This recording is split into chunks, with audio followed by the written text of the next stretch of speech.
Isuti maysa nga pangnamnamaan tayo nga tumulong kada tayo. Maysa nga inangan ayat kan managtulong. Ken mapagtalkan tayo ti amin akanito. Veni Nola Ortega, ang probinsyano ako party list. Aduti pagsaatan mo ni Kurt Martin, imam tuloy dagiti narugyan. Lalo nga Abdul Asti ili nga pugo, nagagit king si pupuso nga agserbi. Di Kurt Walter Martin tihiboto, mayor tayo dito'y pugo. Kung bise mayor na Joe Basalio, ay dungdung muntay nga pugo. Barong nga rupa, barong nga namnama, ngayon saan nga sabsabali.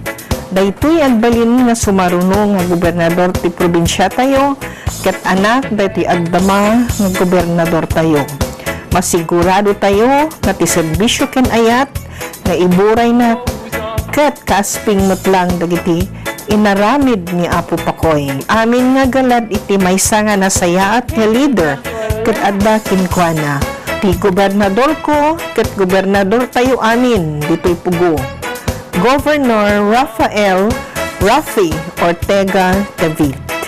Kurt Walter Martin tihiboto, mayor tayo dito'y pugo. Kung bise mayor na Joe Basalio, ay dungdung muntay nga pugo. Keep on going, Pugo! Go, Pugo, go!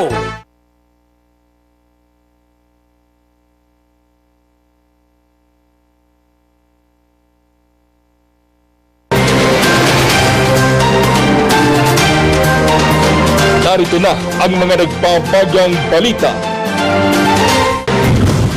2 patay, 3 sugatan sa pagkahulog ng sasakyan sa Bugyas, Benguet.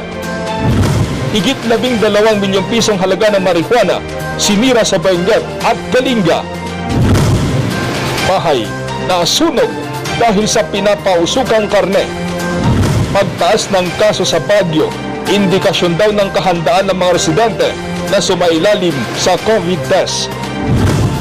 Mga hindi bakunado, hindi papayagang makapasok sa Camp John Hay. No vax, no entry. Mahigpit na ipinapatupad sa mga checkpoint ng Alert Level 3 areas ng Bulacan. Eco-friendly store sa Baguio City, silipin.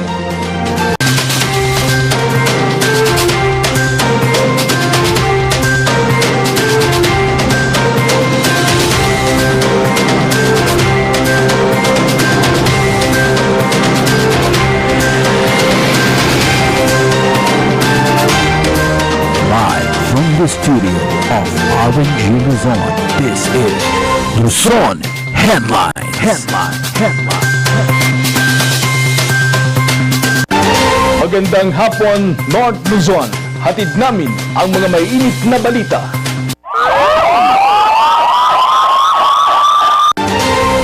Dalawa ang patay at 3 ang sugatan sa pagkahulog ng sasakyan sa Bugyas, Benguet.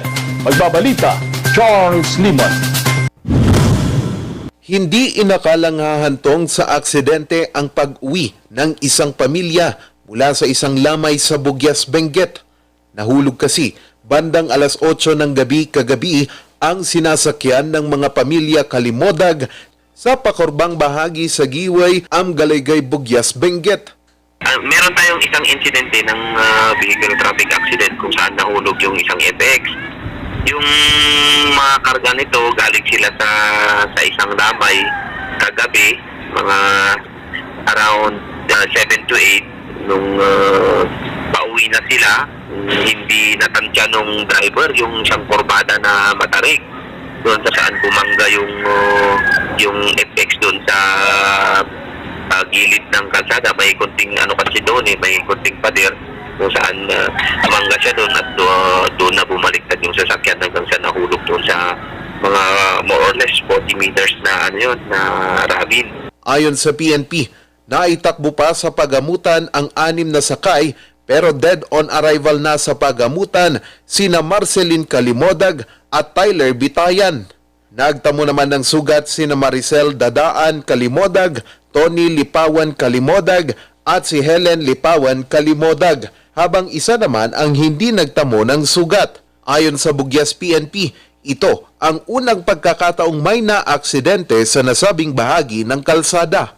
Isa pa lang sa 3 sugatan ang nakalabas na sa pagamutan, habang ang 2 ay nasa mabuting kondisyon na. Pinag-uusapan naman ng magkakamag-anak kung magsasampa pa sila ng kaso laban sa driver. Charles Nicolimon para sa Luzon Headlines.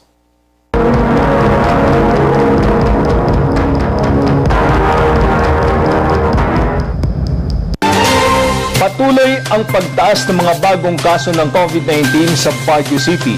Isa raw itong indikasyon na dumarami ang handang sumailalim sa pagsusuri. Magbabalita, Randy Guzman. Sunod-sunod na pumalo sa higit 500 ang kada araw ng mga bagong kaso ng COVID-19 sa Baguio noong nakaraang linggo. Ang pagtaas ng mga datos ay dahil na rin sa mga isinagawang aggressive testings ng lungsod, kagaya na lamang ng pilot test ng antigen at community testing. Naniniwala naman si Mayor Benjamin Magalong na ang pagtaas na ito ng mga bagong kaso ay isang magandang indikasyon mula sa mga residente. Yun naman ang maganda ngayon. Very conscious na mga tao na, very aware. Level of awareness napakataas. And nagmamanifest din yan doon sa ating vaccination centers. Ang daming nagpapabooster ngayon. At tumaas din yung number of people availing of the first dose. Tumaas din yung numbers. Dati-rati ko, konti na lang yan eh. Wala pang lumalampas ng 100 yan eh. Pero ngayon, ang tataas ng kwan namin ngayon for the past 3 days, ang tataas ng numbers namin sa vaccination centers. And many. Pero para kay Dr. Donabel Panes ng City Health Service Office, masamang balita pa rin daw ito. Even though without testing, we know that more people will get infected with Omicron. Ang pinaka-watch out natin is that when these people start infecting those who are vulnerable, and these vulnerables will have an impact on the critical care system. So I don't think it's even a good news in terms of that. Kasi we do not like people to be dying of a vaccine-preventable disease. Dobleng pag-iingat pa rin ang payo para sa lahat, lalong-lalo na't mas mabilis ang transmission ng Omicron. Hinihimok din ang lahat na magpaturok na ng booster shot. Sa kasalukuyang datos, 3,363 na ang aktibong kaso sa lungsod. Randy Guzman para sa Luzon Headlines. Ipinatutupad na sa Metro Manila ang no vaccine, no ride policy. Sa Baguio City, pinag-aaralan pa kung ito'y ipatutupad din. Magbabalita, Jade Abelador. Sa patuloy na pagdami ng mga kaso ng COVID-19 sa bansa, sinimulan na ang no vaccine, no ride policy sa Metro Manila. Inanunsyo rin ng Interagency Task Force o IATF na maaari itong ipatupad sa mga lugar na nasa Alert Level 3. Ayon kay Baguio City Mayor Benjamin Magalong, bagamat nasa Alert Level 3 ang lungsod, hindi pa ito planong umpisahan. Maliban kasi sa paghihintay ng kumpletong guidelines mula sa Land Transportation Franchising and Regulatory Board o LTFRB, mahihirapan itong ipatupad sa mga public transportation lalo na sa rush hour. We'll have to wait for the final guideline coming from LTFRB bago namin i-implement yung pag-unvaccinated. Madaling sabihin, madaling banggitin, pero mahirap i-implement. Why? Siyempre busy yung bus ay yung ating mga drivers.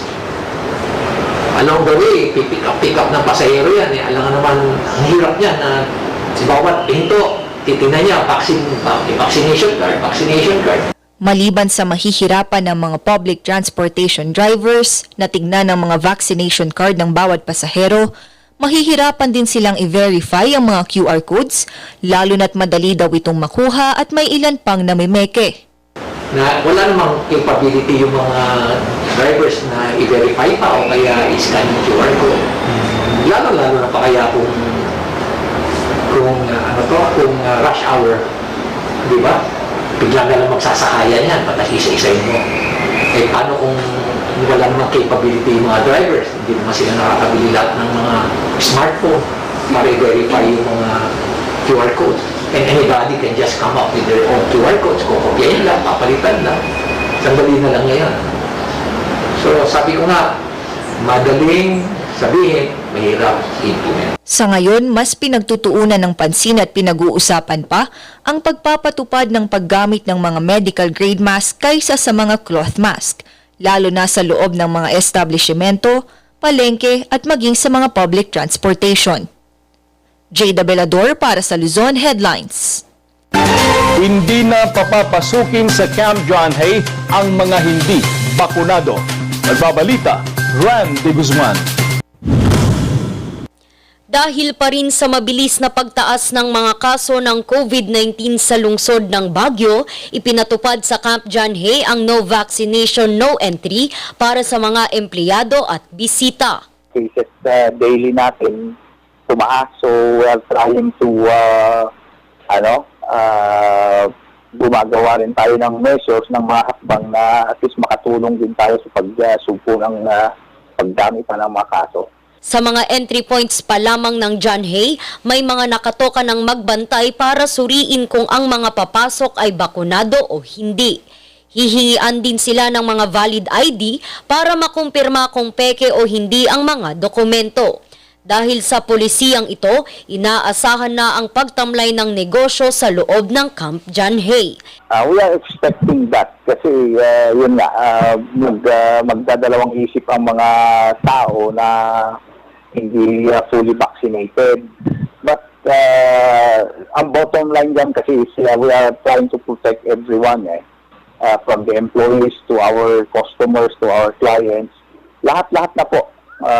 Gusto namin po na ligtas po tayo. Sa mga hindi bakunadong nais pa ring pumasok sa John Hay, kinakailangan nilang magpresenta ng negative antigen o RT-PCR results. Sa kasalukuyan ay may mga empleyadong nagpositibo sa nasabing sakit. We cannot deny that kung may mga empleyadong unfortunately na hawa, pero fact, medyo marami-rami po that caused us to impose a lockdown po sa opisina namin para to give time for them to recover and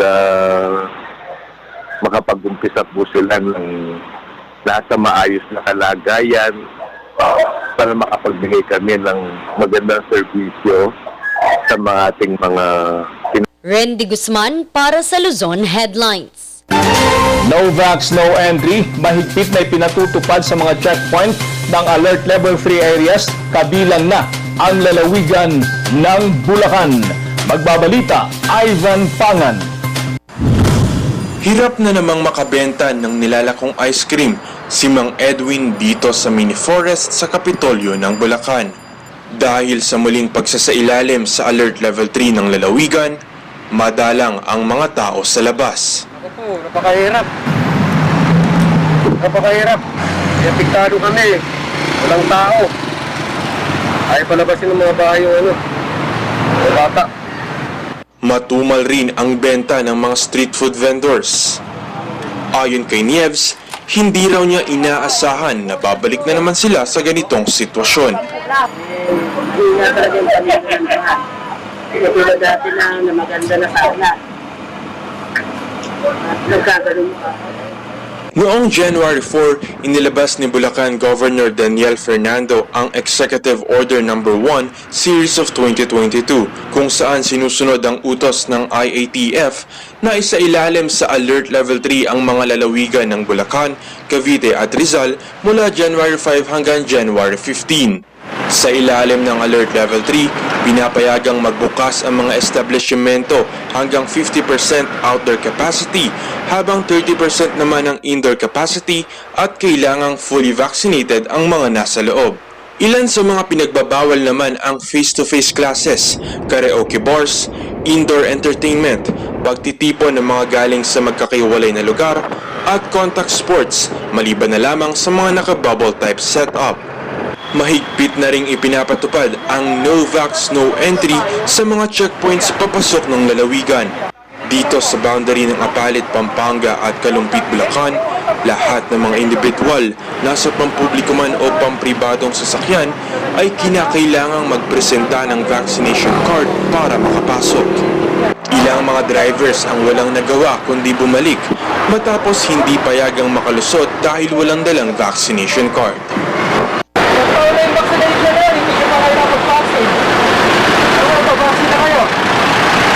Ang mga siklistang ito naman na balak sanang pumasok ng Bulacan, dalawa lamang nakasama nila ang pinatuloy dahil sila pa lamang ang mga bakunado.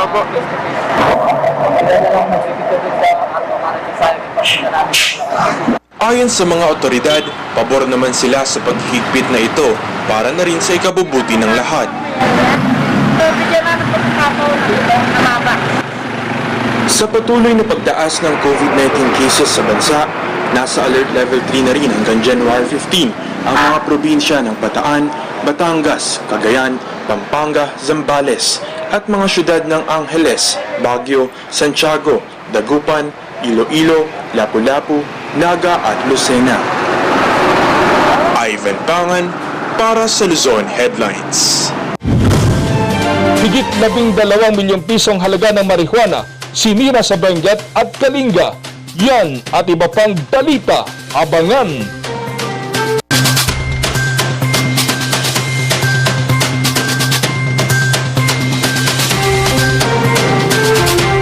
Nais naming ipaalala na ang pagtatayo ng bahay sa ilalim o malapit sa linya ng kuryente ay labis na mapanganib. Kapag aksidenteng maputol ang kable ng kuryente, maaari itong makasunog ng mga kabahayan at makamatay. Dahil dikit-dikit ang mga bahay, mabilis nakakalat ang apoy. At kapag tumama ang matinding kalamidad, maaaring matumba ang tore ng kuryente at direktang gumuho ang tore sa bahay ninyo. Ang paalalang ito ay mula po sa NGCP. Hear the music of our hearts.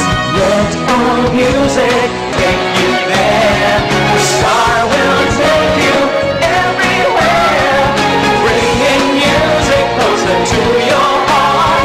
The star will take you there.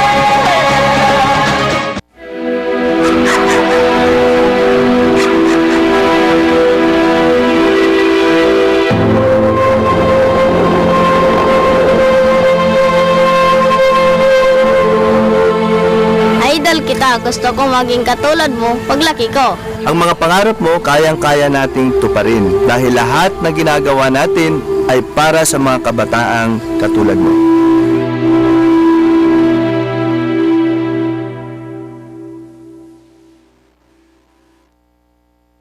Hello, good morning, TG Home Builders po. TG Home Builders po? Yes po, sir. Sir, paano po umorder online ng mga hardware supplies? Yes po, sir. Madali lang naman pong mag-order through our Facebook page po. Punta lang po kayo sa facebook.com/tghomebuilders at i-message nyo na lang po kami doon at meron lang pong sasagot sa inyo. So, meron po tayong indoor, outdoor, tsaka meron din po tayong for kitchen, for bathroom, at mga lightings po. Sir, ang TG Home Builders po ay isang tindahan na nag-offer po ng mga finishing material. Easy to install at mas makakatipid po sila ng oras at sa pera po nila. Mas concentrated po kami sa mga modern materials. TG Home Builders! We turn houses into homes!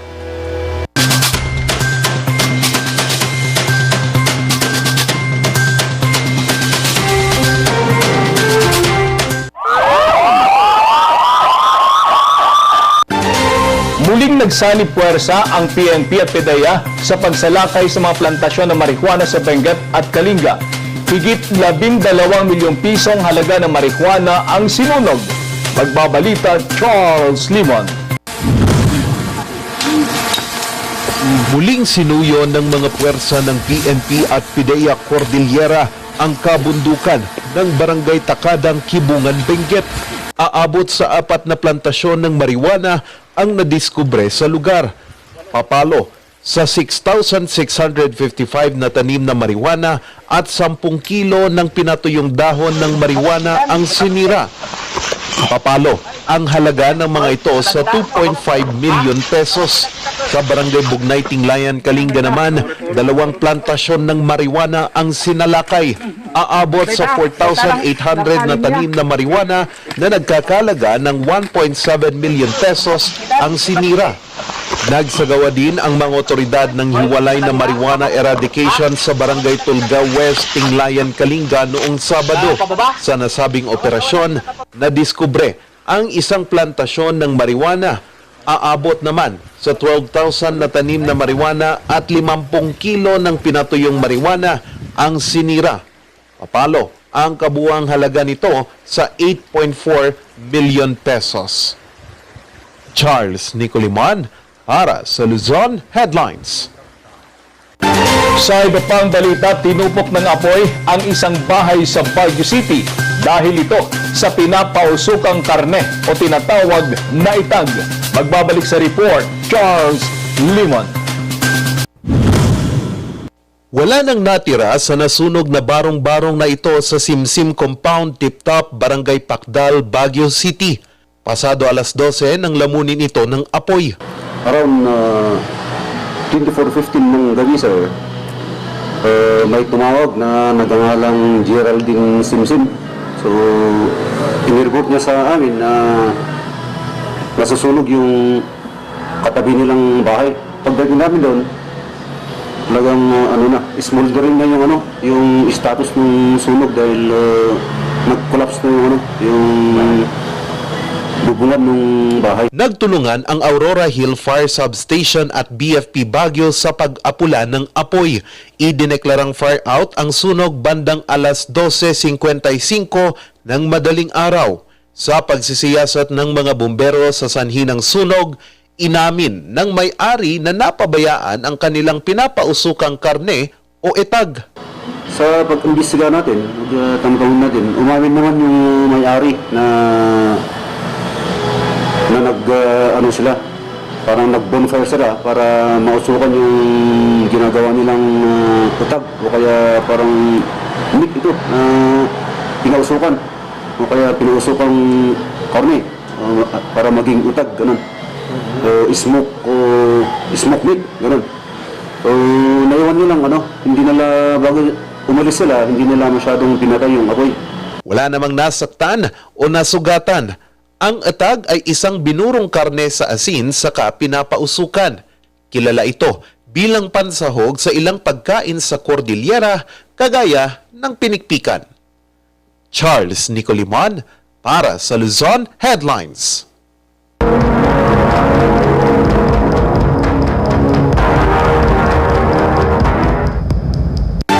Bilang bahagi ng paghihigpit, muling ipagbabawal ang paglabas ng mga bata kahit pa kasama ang kanilang mga magulang.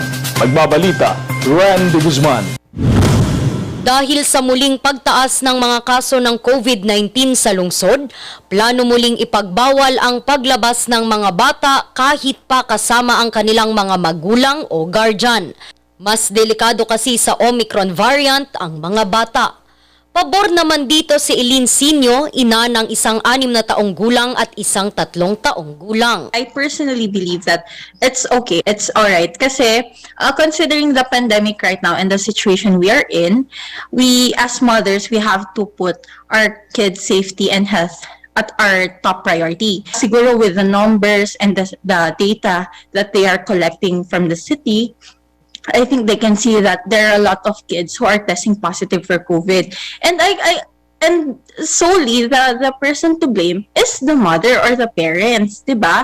Kasi ano ba alam ng bata? Inaasahang ilalabas ng pamahalaang lokal ang bagong patakaran kaugnay dito ngayong linggo. Randy Guzman para sa Luzon Headlines.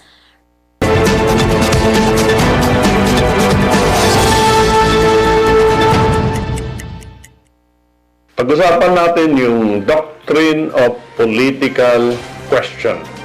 Sabi ng First Division ng COMELEC, magdi-decide na sila doon sa petition for disqualification na final against presidential candidate Ferdinand Bongbong Marcos. And of course, maaring tatlong bagay lang ang pwedeng mangyari dyan. Una, ma-disqualify siya. Pangalawa, hindi siya ma-disqualify.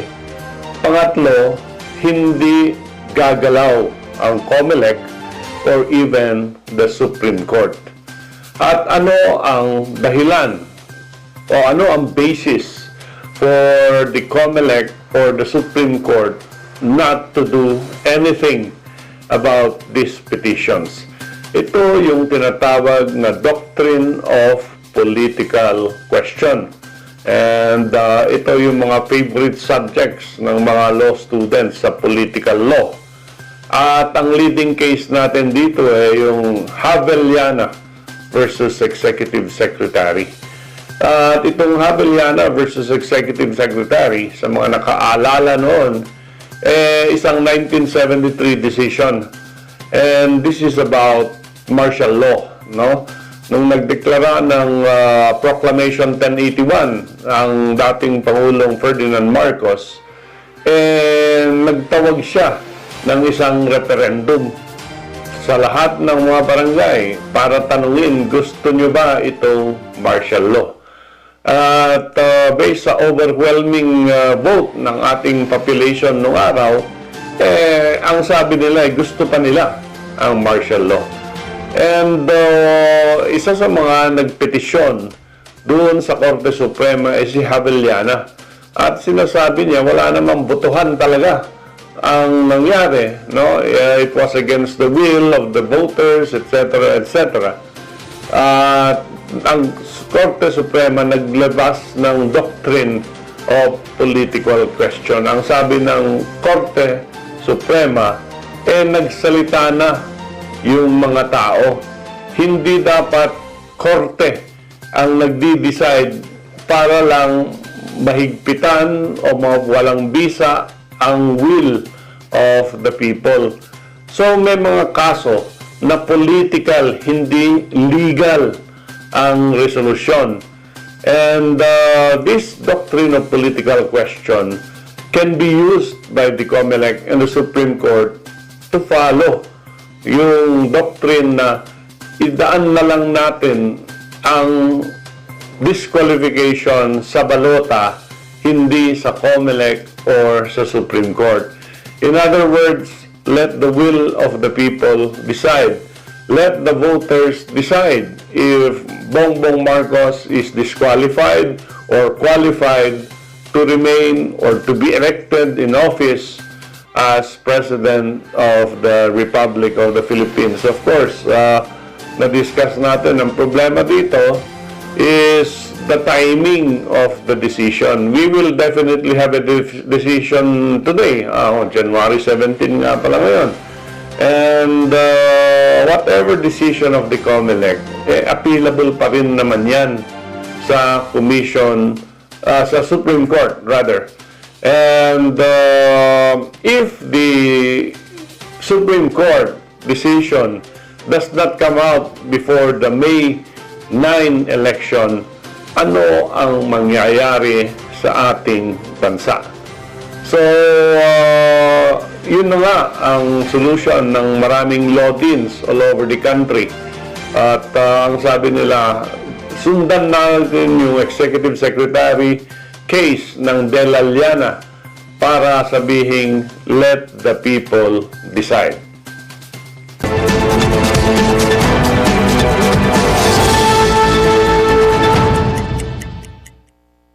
Ang bahaging ito ay hatid sa inyo ng Pines Estate and Gaming Corporation. Eco-friendly store sa Baguio City, Silipin.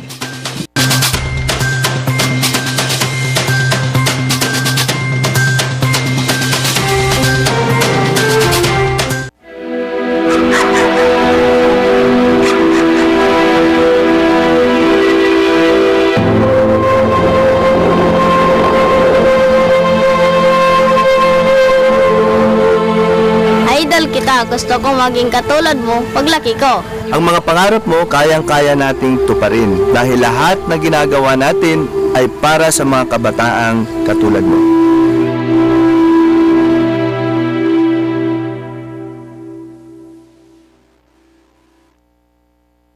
Hello, good morning, TG Home Builders po.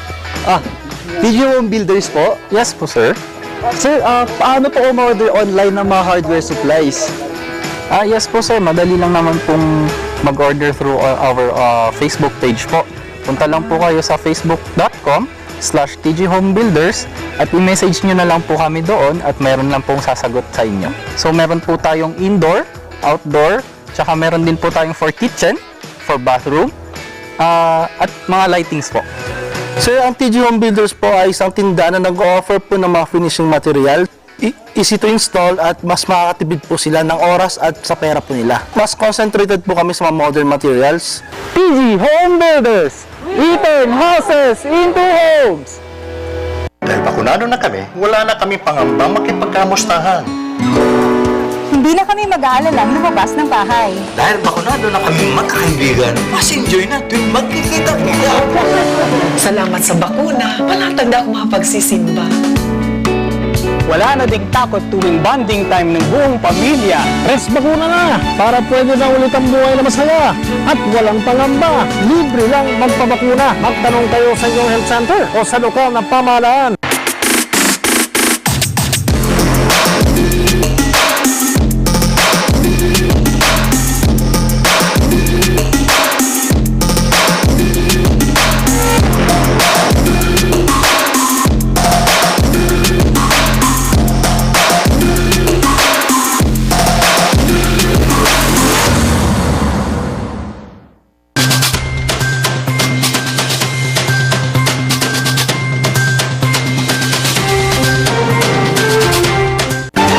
Hindi lang kumita ang hangad ng magkapatid na negosyante sa Baguio City. Layunin din nilang maisulong ang pangalaga sa kalikasan. Ang kanilang kwento hatid ni Rachel Pilas. Ang Ecomart PH ay isang natatanging store na nakabase sa Baguio City. Isa itong family business na pinamamahalaan ng magkapatid na sina Eileen Piacos at Christine Piacos Marquez. Dating nagtatrabaho si Eileen bilang Electronics and Communications Engineer at sa banking industry naman si Christine. Pero kalaunan ay pinili nilang magnegosyo. When I decided to quit my job, parang eksakto lang na may opportunity for us to put up the business, ganyan. Since we are also passionate naman about the environment, kaya din namin sinala yung business. Yeah, actually kasi, even before naman, we were already practicing zero waste sa abot na makakaya namin. That's what we really wanted to share sa mga tao, to raise awareness and to inform, to educate people na marami na tayong mga eco-friendly alternatives na mga products. Patunay ang magkapatid na kahit sino ay maaaring tumulong sa pangangalaga ng kalikasan. Maaaring gawing unang hakbang ang pagbisita sa Ecomart PH. We sell zero waste products. So products that are less waste, like less plastic, no plastic or friendly packaging. Other eco-friendly products can be yung mga organically farmed, organically produced food products. When we try to procure yung mga products na ibebenta namin, we try to see na it will produce less waste and it is more sustainable in terms of energy consumption, production, ganon, or in how it is farmed, ganyan. Na dapat hindi siya harmful sa environment. Oktubre ng 2019 lang sila nagsimula, ngunit marami na ang nasiyahan sa kanilang mga produkto. Natuwa yung mga tao kasi parang, wow, this is the first shop, I think, na may ganong ino-offer. So parang yun palang na-catch na namin yung puso nila na maging conscious at maging concerned sa environment. Dating mahahanap ang Ecomart PH sa SB Building, Session Road, Baguio City. Pero tulad ng maraming negosyong naapektuhan ng pandemya, isinara nila ang kanilang physical store at ngayon ay isa na silang online shop. It came to that point wherein people are now shopping more online, no? Mas naging convenient kasi, I think, because of the situation nga. Sa panahon ngayon kung kailan napakaraming mga komersyal na produkto ang nagdudulot ng pagkasira ng ating kalikasan, mahalagang masuportahan ang mga maliliit at lokal na negosyo na may mga mabuting layunin. Rachel Pinas para sa Luzon Headlines. At yan ang mga balitang nakalap ngayong araw. Maraming salamat at muli, magandang gabi po sa ating lahat.